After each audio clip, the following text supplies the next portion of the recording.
Michael, honey!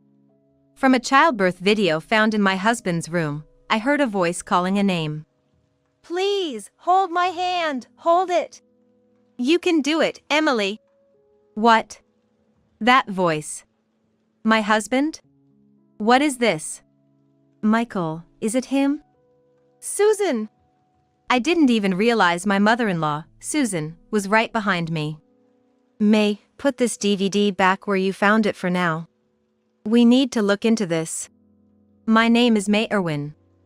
I live in a small town in Nebraska, a 30-year-old part-time housewife. I married Michael 3 years ago.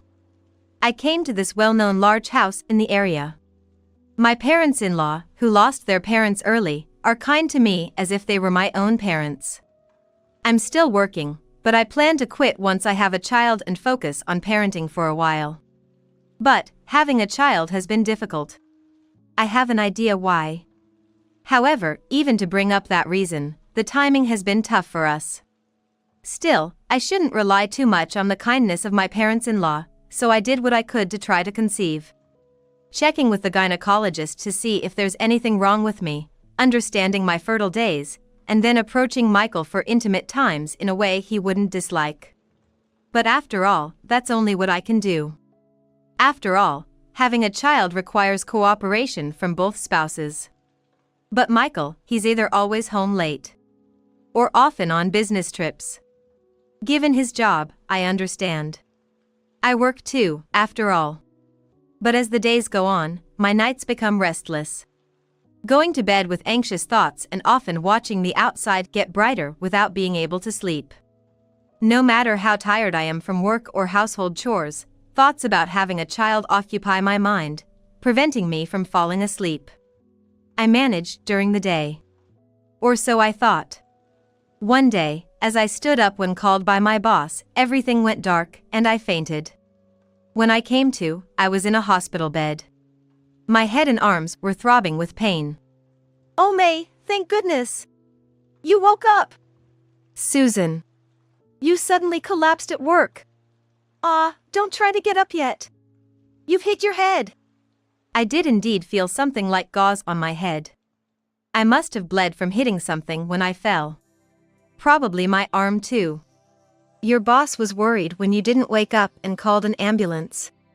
I'm sorry for causing worry. It's okay. But you know, the doctor said you're not getting enough sleep. Can't sleep? Yeah. I don't know why. Well, you're just tired. Maybe you should take a break from work. I followed Susan's advice. I can't help but think about things even if I'm at home, but it's a problem to suddenly collapse at work and cause trouble for others. So, I decided to take about 10 days off, as I had some paid leave accumulated. But then, the days started to feel very long. I decided to do a thorough cleaning. You should just relax, Susan would say, but being told to suddenly take time off is a problem in its own way. First, I cleaned my room, which I don't usually get around to, and then Michael's. I have a routine for cleaning the common areas of the house as part of my daily chores. But personal spaces tend to get neglected. Michael, too, with his late returns and frequent business trips, hardly ever does a thorough cleaning. So, I quickly finished up my room and started on Michael's. There's a shelf in his room filled with DVDs and CDs. His hobby. After all, what started our marriage was a shared interest. It was a match made through relatives, but I remember being surprised at how well our conversation went when we first met. Thinking back to those times makes me nostalgic. But then, I found something odd. A clear CD case with a homemade-looking label. But the content was a DVD. The shine on its surface was different from a CD. Apparently, it was a homemade burn. The label on the pastel background had some dates printed on it. Feeling an odd sense of foreboding, I decided to watch it. I put it in the player in the living room and pressed play. On the screen was a woman smiling on what looked like a hospital bed. But I was shocked when the camera zoomed out. The woman's belly was big. I sped through the video, with a sense of dread growing inside me. Eventually, The woman in the video was moved to the delivery room. The camera followed her in, and I was taken aback by the angle. It wasn't just showing the upper half of the pregnant woman and the doctors working hard. It was clearly trying to capture the lower half, the actual birth. I slowed the video down out of curiosity for what I hadn't experienced myself. Then I heard a voice amidst the screams of pain, "Michael, honey. Please hold my hand, hold it." Along with the woman's voice, the screen shook, and a man's voice chimed in. "You can do it, Emily." "Michael? That voice? What is this?" I was frozen, unable to move as the video continued to play. Now that I began to understand what I was seeing, I couldn't fast forward anymore. Soon there was the sound of a baby.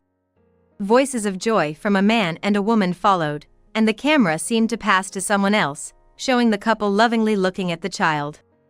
So, this was a childbirth video. That term oddly kept running through my mind. Then suddenly, I heard a loud noise from behind me. "Michael, is it him?" "Susan!" I hadn't even noticed my mother-in-law right behind me. "May, what is this?" "I found it while cleaning Michael's room." Susan looked disbelieving. But in the video before us, her son was laughing heartily with another woman and a child. This wasn't a dream. It was real. "May, for now, put this DVD back where you found it." "What?" "We need to investigate this." Saying that, Susan hugged me tightly and said, "It'll be okay." After that, I extended my leave and started traveling around. One sunny afternoon, I went to a small park in the neighboring city and approached a woman playing with her child. "Excuse me, are you Amanda Thompson?" Yes." "Who are you?" Amanda looked puzzled at the sight of me and the man in a suit. "My name is May Irwin. Actually, it's about your husband." "My husband? Are you the one he's having an affair with?" "What?" I immediately denied it. Relieved, she invited us to her home. It wasn't appropriate to discuss such matters elsewhere with a small child in tow. The Thompson residence was an apartment near the park. "I'm sorry, I can't offer much hospitality." "No, it's us who should apologize for the sudden visit." "But Amanda, you have suspicions about your husband's affair, don't you?" "Yes, I can't really do much about it now, considering my situation." She glanced at her daughter playing in the next room. "She's a beautiful little girl." "Yes, very." "Then, for your daughter's sake, I'd like to talk to you about your husband. I know who his mistress is." "Really, there is one?" "Yes, but this woman was two-timing." "What?" Amanda gasped in surprise. "It's hard to believe." I was shocked too. Turns out, my husband's mistress has another man, and she's making my husband believe her child is his. "What are you saying?" I then explained to Amanda how I investigated everything. I used my savings from my job to hire a lawyer and a private investigator to look into my husband's mistress. Her name is Emily Young, Michael's colleague and my age. She has a son and returned to work while leaving him at daycare. My husband was visiting her under the guise of business trips. How about yours? Indeed, such trips did increase after the child was born. I had them investigate her place for my husband's affair. That's when we discovered your husband was visiting her too." Amanda sighed heavily, looking at the photos I spread out. "This is the lawyer I'm currently working with." The lawyer nodded at her. "Amanda Thompson, I won't ask what you want to do here. But I want to settle things with my husband. So, I'd like to ask for your cooperation." "Cooperation?" "Yes," I replied. Some time later, a memorial service was held in this house, inviting all the relatives. It was the 13th anniversary of my husband's grandfather's passing. My husband's grandparents had passed away long before I married into the family, and memorial services were held occasionally at this main house, bringing many relatives together. "But, well, maybe this will be the last time," Susan said. From now on, they plan to hold such events more privately. Originally, it seemed it was going to be just our family this time too. But my parents-in-law, especially Susan, changed their plans. I followed Susan's instructions and bustled about. In the room, which had been opened up by removing the sliding doors, we arranged low tables and chairs, ordered food, and after the service, all the relatives gathered in the room. On the long table in the room, we laid out food ordered from a familiar restaurant, along with dishes that Susan and I prepared. As the event was from midday to evening, some relatives from far away had booked nearby accommodation. So, there were quite a few people enjoying drinks in between. Around the time most had finished eating, Susan stood before the relatives with a smile and said, "Today, there's something I really want all of you to see." As if responding to Susan's words, I quickly set up a projector and screen I had prepared for the day and closed the blackout curtains. "What's this?" Michael and his father looked puzzled. Then, the screen lit up. That pastel-colored title. What? Michael exclaimed in shock. Mom, May, what are you doing? Ignoring Michael's words, I started playing the edited version of the original DVD, focusing on key scenes where Michael and Emily Sakurai were identifiable. "Hey, isn't that Michael? But why this?" Such murmurs arose from among the relatives. As the screen showed Emily Sakurai thanking Michael with tears, he just slumped to the ground, defeated. "That's all.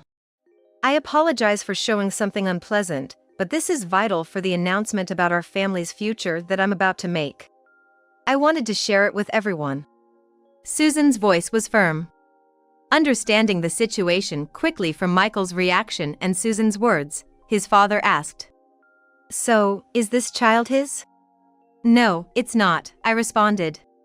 The relatives all buzzed at once. Not just them, but Michael himself too. "My child, not mine?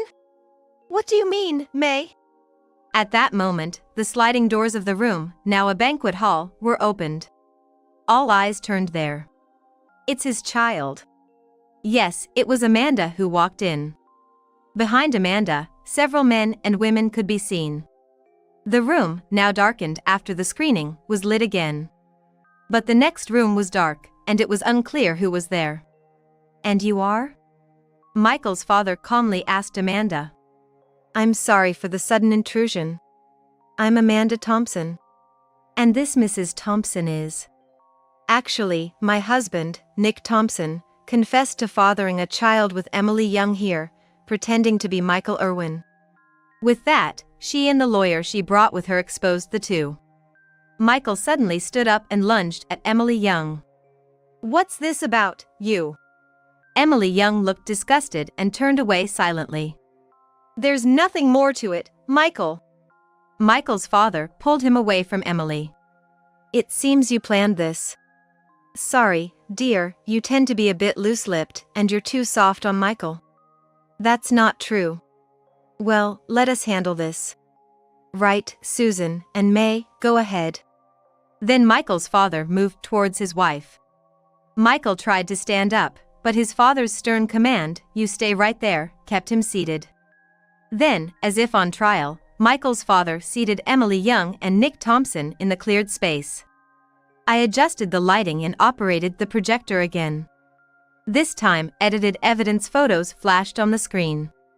"Ladies and gentlemen, after finding the birth video in Michael's room, I commissioned a private investigator. This is what they found. May, you! Here we have them in the park with a child. On that day, Michael was supposedly on a business trip far away." I continued as the crowd murmured, glancing at Michael. "And this lady here, Emily Young, during the investigation, we captured something interesting." I switched the video. "Stop!" Now photos of Emily Young and Nick Thompson entering and leaving a hotel appeared. Different times and places. "So, I contacted Mrs. Amanda Thompson and asked for her cooperation." "Cooperation?" "A DNA test. To determine the father of the child born in the video." Then the screen changed once more. Displayed were charts and graphs received from the testing agency. "How did you?" Emily Young raised her voice. How did you get my child's DNA? I mean, without anyone knowing. She must have noticed the atmosphere changing around her from the two men beside her. Emily Young glared back at me, trembling. I, on the other hand, stayed completely calm. Ms. Young, you frequent a particular park, correct? What about it? Didn't people often tell you what a cute baby you have? What? I had a female investigator from the detective agency collect your child's saliva. Emily Young's expression changed. Recalling something. When you wiped off the drool while holding the baby, right? Ah. Emily collapsed onto the long table, realizing the implication. And then, I obtained samples from Michael, and from Nick Thompson, provided by Amanda. These were sent to the testing agency. This is the result. The screen showed the probability of each man being the father. While Nick's numbers were significant, Michael's were 0. But, I already knew that. What? How so? Remember, during our premarital health check, they suggested a detailed examination for you due to the possibility of azoospermia? Michael fell silent. Despite my urging, you always dismissed it, saying you were different, too busy. And here are my test results. The screen showed my results, indicating no issues. Our inability to have children wasn't because of me. That was what I wanted to say in front of all the gathered relatives. Yes, that's right. Michael, you didn't want to face the truth, so you avoided the tests. Mom! I took a long time to conceive you. Your father and I both had issues, albeit minor. The relatives murmured. Remembering. But we faced our health issues and eventually had you. And what about you? Pretending everything's fine, fathering a child with another woman. Were you satisfied, thinking you had no problems, and planning to divorce May over this? Susan's stern words left Michael speechless. I'm fine with a divorce, Susan. I won't accept it. May is already our daughter. I want to stay your daughter too. Right? There's no divorce, okay? Well. Michael's father pondered. Susan, how did our son turn out like this? Maybe we spoiled him too much. Divorce would be a reasonable outcome. No! I'm supposed to inherit this house. That's off the table. Under the brightened lights, Michael's eyes widened. It's more likely you can't have children. And after what you've done, leaving the inheritance to you would be unwise. Then, turning to the relatives. We're considering adopting a formal heir eventually. For now, we'll disown Michael and formally adopt May as our daughter. Father! Michael slumped, defeated. The relatives can decide who will be the heir. Susan declared the gathering over, leaving only the involved parties. So, lawyer, I'd like you to handle Michael's disownment, May's adoption, and their divorce proceedings. Later, we'll discuss the heir's adoption, but for now, these matters first. Understood. The lawyer, brought in by Susan, was the family's counsel. Michael seemed to have lost all will to speak.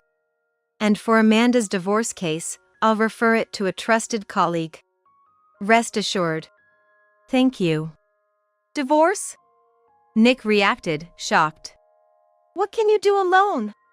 You're just a housewife. With your alimony and child support, I'll manage to raise our daughter. You can be happy with your child with Emily. Amanda retorted sharply. And you? The lawyer addressed Emily Young calmly. Why did you do this? Did you not think both May and Amanda could sue you for damages? Me, pay damages? Emily looked genuinely surprised. Of course. As the lawyer nodded affirmatively, Emily Young suddenly descended into chaos, shouting various things in a frenzy. Then we will discuss this matter elsewhere. Please contact us once you've made a decision.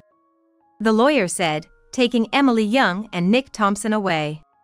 Thank you for everything. I couldn't have investigated this far on my own. Don't mention it. It's because of your situation that Michael might learn his lesson. We're in this together. Let's hope for some good news soon. You too. Amanda replied and then left. I squatted down in front of Michael, who was leaning against a pillar, lost in thought, and said, "This happened because you never took my words seriously from the start." Michael just hung his head in despair. Afterward, as declared by his father, Michael was disowned and left the house. He rented a small apartment near his workplace and continued working. Although the alimony for me was settled through property division, his savings were nearly depleted. There's also the matter of revoking the recognition of the child he once thought was his. It seems he genuinely loved Emily Young's child. So realizing the child wasn't his must have been a tremendous shock. At work, he became solely focused on his job, reportedly developing an aversion to women. Given that his colleagues knew about his ordeal, his workplace became uncomfortably tense. The rumor of being cuckolded and deceived in such a manner is indeed a dishonorable one for a man.